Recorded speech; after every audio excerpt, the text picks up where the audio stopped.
Alright, hey guys, got here today, bring brand new video. Today is going to be the King of Games Season 3 finale. First place stack profile. I managed to get my redemption from last season. I went undefeated in all the way to grand finals where I didn't lose a single game, and then I ended up playing against the guy who beat me last season, who I did send to losers 2-0, but yeah, I was still really nervous.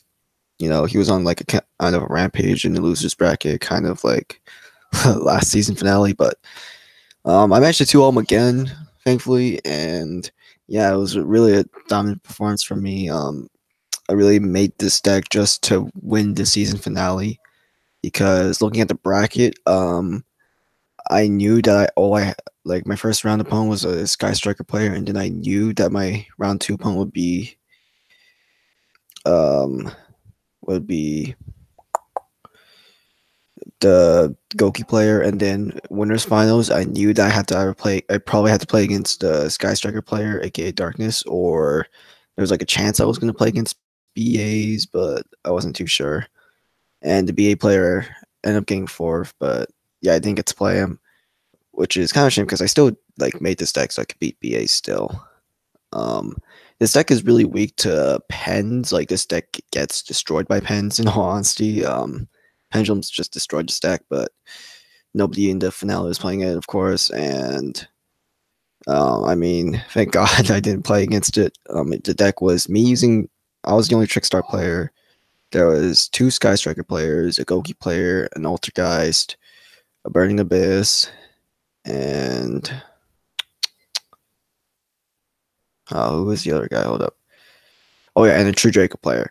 And yeah, True Draco is, by the way, probably the second worst matchup for this deck. I mean, like you could steal game one, but usually the game plan is that you want to side accordingly for game 2 and 3 and win those games with like Heavy Storm Duster, Mind Control, Twin Twister. But like you can steal game one against them with this deck if you can, and then just side in and win another game. But I don't know, True Dracos usually do tend to have this deck's number. But the True Draco player was on the other side of the bracket, and he had to play, like he almost actually faced me. He was one game away from beating the Sky Striker player and making it to winners finals, but thank God I didn't have to play him. So when I looked at the bracket, I knew that my main threats were Gokis and Sky Strikers. So this is how I kind of made the deck to like counter it. So we have the Trickstar engine, of course. I mean, this is like the engine that most Trickstar players use. Triple Candina, 2 Lycris, a Lily Bell, Triple Light Stage, and 2 Reincarnation. And then for the tech cards, I have Triple Eater of Millions and Cyber Dragon. Now, the Eater of Millions is like sort of my way of getting rid of threats on the field first, or like just using it for offense to like break a Shizuku or like break a Kagari that has like high power, and then directing them with Candina or something and just getting some easy damage, because this really does get a lot of threats off the board. You know, I've hit like in testing, I've hit like the True Draco monsters with this. I've hit Link Karibos, and overall, it's a really good card. Usually, you would want to get rid of whatever extra monsters you don't, they don't have. Like if I'm playing against Gokis, I know that I have to save these sold for cherries, and then I get rid of the Hextia, the Dante, the Kagari, the Phoenix, because they don't use back row. And overall, it was just really good. The Cyber Dragon was sort of a way to like get more power off of it. If I had nothing, then I would summon this, and like he was really good for like attack power, but if not, I would sometimes just use it to swing himself off the field and their extra monster and make a Chimera attack. And I can make like a Candina, add Light Stage, or add Lycris, and then that's like 2400 plus 2000 plus 1800. That is 2054, 400. That's 6200 damage right there. Often like a really easy combo that you get a lot. So yeah, overall, Cyber Dragon really good. And then for the hand traps, I wanted to play a lot of hand traps just to be a lot of people. You have the triple ashes, regular, triple ghost ogre. I mean, ghost ogre is really weak against sky strikers, but I used this just in case I had to like play other decks because it was like probably the most consistent hand trap other than ghost ogre. Triple cherries. I'm using triple cherries because I put cards in my extra deck to counter every deck that was in the finale because there I didn't know I was going to play against Sky Strikers. I didn't know I was playing against Gokis. There was a chance I could have played against Burning Abyss, and there was a chance I could have played against Ultrageist. The Ultrageist chance was really slow. I mean, small, but I didn't want to, make a risk, so I put in my extra deck. Um, two Droll. I mean, Droll, I probably would have used it at free, but the thing is, if I played a different deck, like True Dracos. I mean, Droll's okay against True Dracos, but if I play against like Burning Abyss or something, it would be pretty useless. So I didn't use triple of it, and then two Valor, two Impermanent. I'm not really using free of whatever because they're using a lot of back row cover, but sometimes Valor just doesn't work. So that's how it works, really. So I just felt that using two of both was the most consistent. Terraforming the two, it's your like extra two copies of Canteen or whatever, or Light Stage. Just wanted to get it out because usually you just want to not allow your opponent to play and then like make a Candina and set and like it's just really easy to get the Trickstar game plan down because it's usually only like takes one card and it's really simple. So yeah, two Terraforming really good.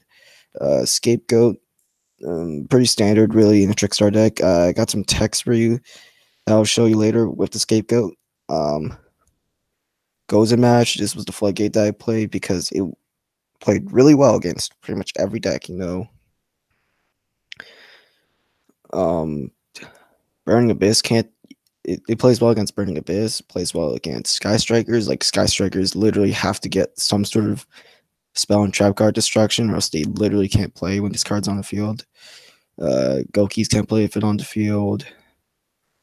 Altergeist, everything. The only thing that I could play around this was my own deck, which is Trickstars, because you could just spam the Trickstar monsters, or like you can make like you can use Scapegoat and then make Mrs. Radiant with even a Link Spider or Cerberus, or you could like link away Link Spider with Radiant and make Ningirsu, and you could pop a token to destroy whatever they have and beat them down for 2,500. And you could even pop your own Gozen match later on to like finish them off.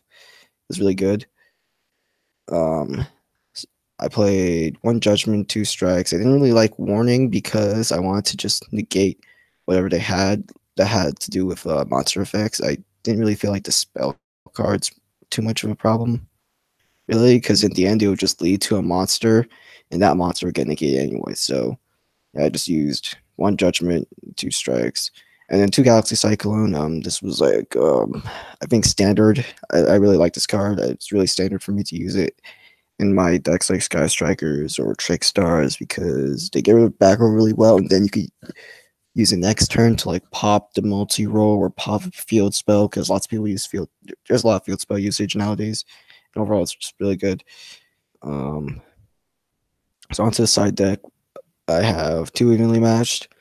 Good against strikers, good against how even Gokis if like you can burn the Trigate negate. It's good against Altergeist, and I only ran two of it because I didn't really feel like I needed free, and I didn't feel like I needed to sign in often. Heavy Storm Duster, and Twin Twisters is like the back row removal, but I only usually sided in triple Dusters, but I mean I would have to sign Twin Twister if they're using Royal Decree, but I think like I'm the only guy who would tech card Royal Decree, so thank God. But outside in all of these with Mind Control, if I was playing against True Dracos, which I think we didn't, so I didn't really have to use this card often, other than I would use it. I would use this against Ultrageist or Burning Abyss, but I didn't play against them, thankfully. Inspector Border, probably one of the best cards ever to side in. It does really well against almost every deck. You just like if I would side this in almost every time, and it would just like not allow people to play. Unfortunately, I didn't actually draw it too often, but that didn't stop me from winning, of course. Imperial Order, just really strong card, beats out the Sky Striker players easily. And then Myra Cyber Dragon, just in case I needed that extra copy. Oh, okay then. Uh, that's weird. Give me a second.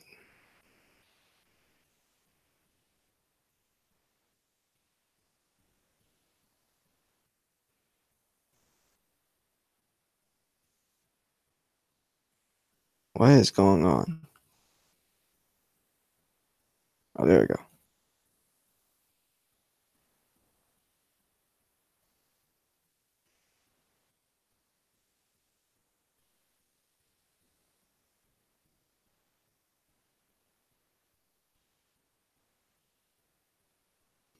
All right, and we're back.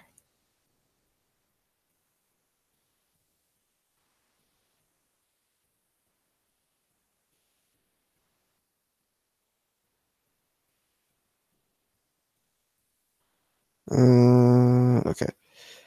So we're gonna last things for last, of course. We're gonna be talking about the extra deck. So Kagari, Cherry's Target, Link Rebo, you could make this, but I also one time in testing I actually used it against Altergeist. I would Cherry the Link Rebo when they had Milliseek on the field, and then they had to pass. It was pretty funny. Link Spider for the scapegoat. Cerberus is pretty standard. Phoenix standard. Unicorn. I didn't really make this often, but it was there. Firewall, it was like a secret Cherry's target, but I never really got to use it in a tournament. I did do it quite a few times against Goki in tournament. Mrs. Radiant, you would make this off of the scapegoat, the Cyber Dragon fusion target.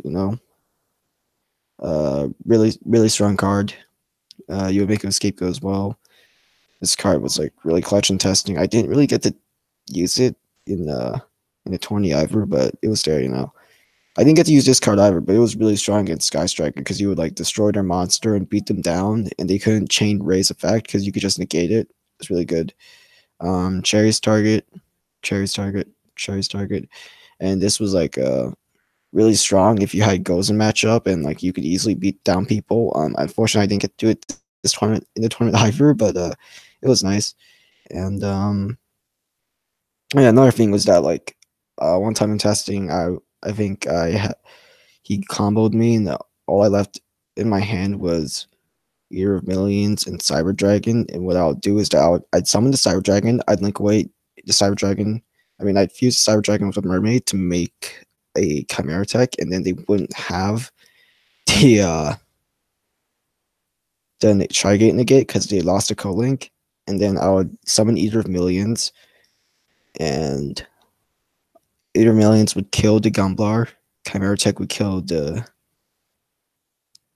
Trigate, and their board was pretty much gone. They couldn't play just because I had the Cyber Dragon and the Chimera in the Eater of Millions. So yeah, that's one way I actually beat a Goki player, because I managed to play it through with these cards. So as long as you draw Cyber Dragon, you draw Eater of Millions quite a few times, but as long as you get that, you can actually beat the Goki board with the Gumblar. So that's pretty cool. I actually was playing Pod Desires, but I felt like instead of Galaxy Cyclone, but I felt that Galaxy Cyclone was really key against Sky Strikers. And I didn't really get to prove it in this tournament, in all honesty, but during testing it was really good. Pod Desires, I think, was probably much better last format, where you didn't really have to care much about the back row removal. Yeah, there's not really much I would change about this deck. I felt really good about it. I tested a lot, and overall, really felt great about it. Can't believe I actually managed to win. But as well as how dominant I won the season finale. I didn't drop a single game. I 2-0'd everyone, which is pretty great. But using this deck that a lot of people casted away and thought was shit now, I managed to win with it. I still don't think this deck is actually really good in all honesty, just because like I just felt like I made this deck just to win the finale. But if you use this and like try to go to a YCS, you would get like murdered by True Draco players or stuff like that. Or like a lot of rogue decks could honestly beat this. But in the end, it worked out. You know, this is just meant to counter Gokis and Sky Strikers and whatever. You know, this deck kind of destroys Altergeist and does really well. It actually does surprisingly well against Burning Abyss as well. So yeah, well, I hope you guys enjoyed the video. Let's go and sing out. Peace.